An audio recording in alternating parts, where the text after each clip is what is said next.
Hey VC, what's up? It's me, yours truly. I am back to post a quick video here. Gonna do an entry into Aaron Mutha Alamere, his triple threat contest, in which he is basically celebrating his 3 years in the VC. So first and foremost, congrats on the 3 years, man. It's been absolutely fantastic having you. My absolute pleasure and honor to call you a friend.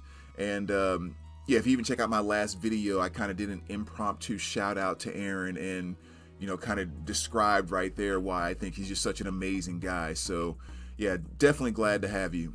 And so Aaron had 2 questions for us with his triple threat contest, which of course is based around threes. Number 1, it was to shout out 3 channels in the vinyl community. And I always hate that question. Like I'm sure a lot of you do, because who do I pick? And oh my gosh, look who I'm leaving off and blah, blah, blah. So I tried to narrow it down in my head really quick to get some type of subject matter to go around. And I thought, let me give a shout out to like 3 of the people that I always see are the first to comment on my videos. Like their names just seem to always pop up in my comment section.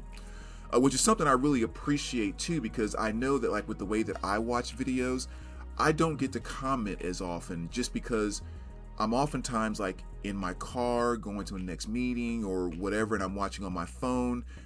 And maybe this is the old guy thing that's in me, or to say it just seems like such a pain in the butt to comment on videos and stuff on my phone.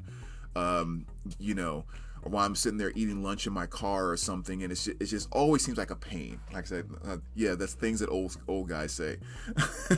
but I watch a ton of people's videos, So people that actually come to my videos and comment, especially kind of the first people consistently all in that, it definitely gives me another level of appreciation for that, because I know it's not always the easiest thing to do, quite frankly, just with the time. Even like another great example that is Jeff Witcher. You guys know him here in the VC. He does a lot of deep dive videos where he just starts he kind of talks about an album and the songs and stuff like that. And the video is really not much about showing a bunch of stuff. And so like a lot of his videos, I almost watch those like podcasts. Like when I'm driving to meetings or something, I'm listening to his videos and listening to him talk about the album and stuff, but I don't pull over on the side of the road, or I'm not commenting on my phone and that type of thing. So I don't get to directly comment on people's videos a lot. So yeah, I really appreciate that people that do have the time to do that, but I am watching all your guys' videos.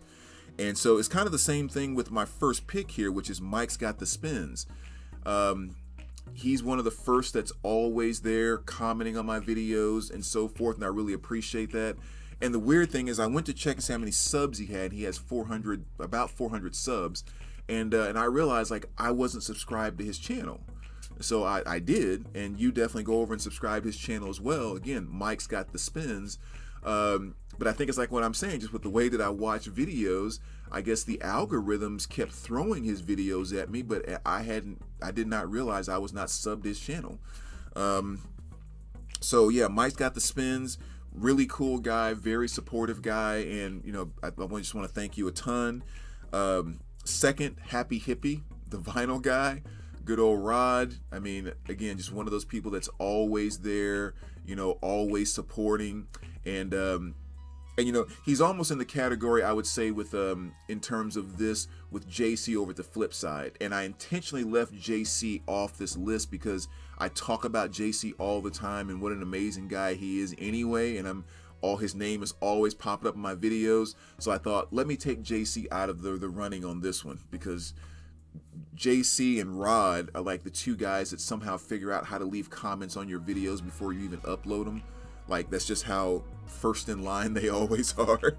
So Rod, definitely want to thank you for all your support, man. You're a great guy, great attitude, and just love you to death, man.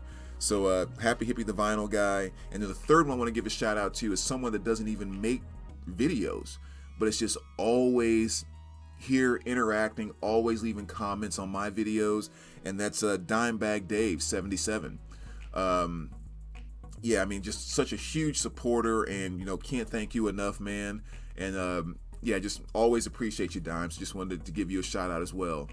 And again, a shout out to all you that, you know, are always watching my videos, and you know who you are, and I really do appreciate it. So the second question is, show 3 albums by 3 different artists that are their third album by the artist, and that album is your favorite or is the best by that artist. So as always, and I pulled out a little bit over 3. I had it narrowed down to 4 right before I hit record, and I decided this is the one I'm going to leave out. So I almost was going to show Metallica Master of Puppets, because, you know, definitely considered one of the greatest thrash albums of all time, the masterpiece and blah blah blah. But then when I thought about it, like right before I hit record, I thought, but that's not my favorite album. It's one of the greatest albums of all time, but by them, I think Justice is my favorite album. So that doesn't make the cut. So the 3 that I'm going to pick, I'm going to start off with this one here. Smashing Pumpkins, Melancholy and the Infinite Sadness. And I hope I'm holding these right in my mind. So if I happen to pick one out of order here, but I believe it went Gish, Siamese Dream, and then Melancholy, right? Yeah, I believe so. If I am getting that wrong, forgive me. But yeah, Melancholy and Infinite Sadness, this is a musical masterpiece in my personal opinion. To be able to go from the beauty of just like a string piece like Melancholy and the Infinite Sadness, and then going to like the punch and the heaviness of something like Zero or Bullet with Butterfly Wings. I mean, punching as hard as anything. But then let's kind of keep it a fun, nice little pop thing with 1979, you know, or let's go with something that's almost like power ballady, like 33, like that emotional. I mean, tonight, let's just do a mixture of both. This is just freaking genius. It is absolute and complete musical genius. And so, yeah, I mean, I have to pick this as, you know, as far as the Pumpkins go. And it's really kind of cool too, especially with them, because like Aaron was saying, you know, usually a band comes out and their first album is huge and that type of thing, and they can drop off pretty quick. And oftentimes that's simply because, like I think Eddie Trunk used to always say, like, a band has their entire life to write their first album. You know, so they get, you know, 17, 18, 19, 20 years to put together your first album. You get to have all these experiences. You get to go check out other bands. You get to take time to bring in elements from stuff that you learned. You get to put it together, and now you have this album. But that second and third album, you may get 6 months. You may get 12 months to get that album together. Like, you know, lifetime to doing the same thing in 6 to 12 months, not the same. And that's usually, I think, that's why you see that fall off for a lot of bands. But Pumpkins are just one that kind of did, you know, Gish, Siamese, Melancholy. It's like they just did not know how to go down, period. So I think that's an awesome pick for that question.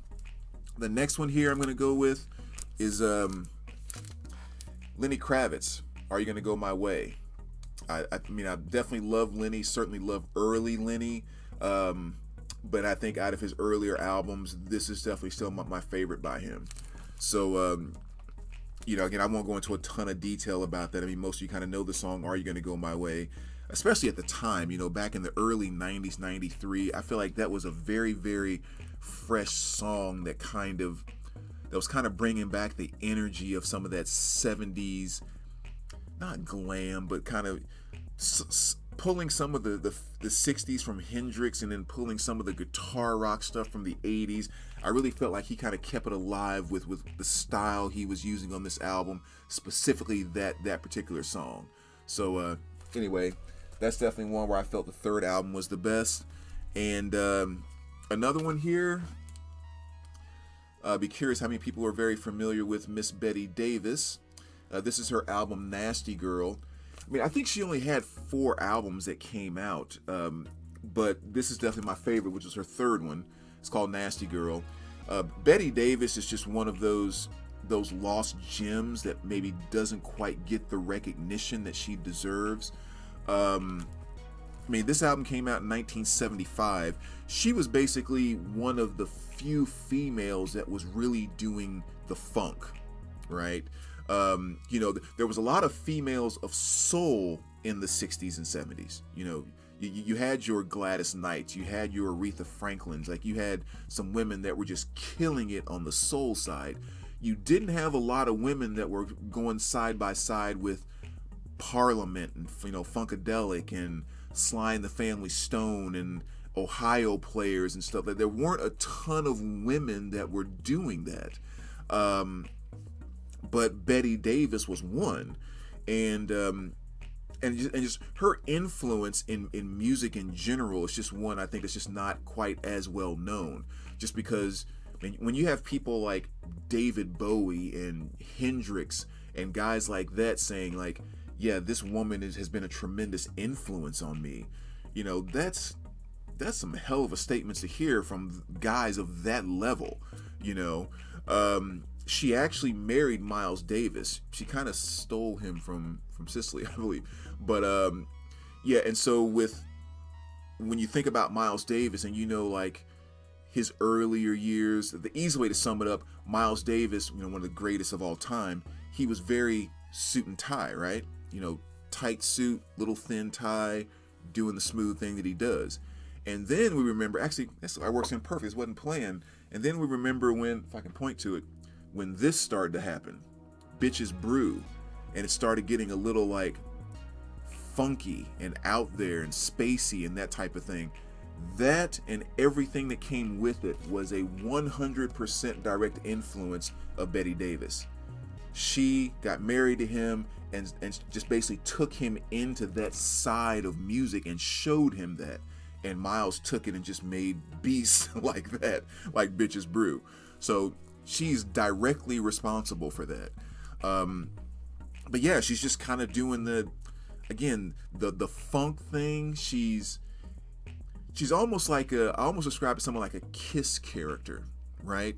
I mean, she's not in that much garb, but she's creating this character on stage.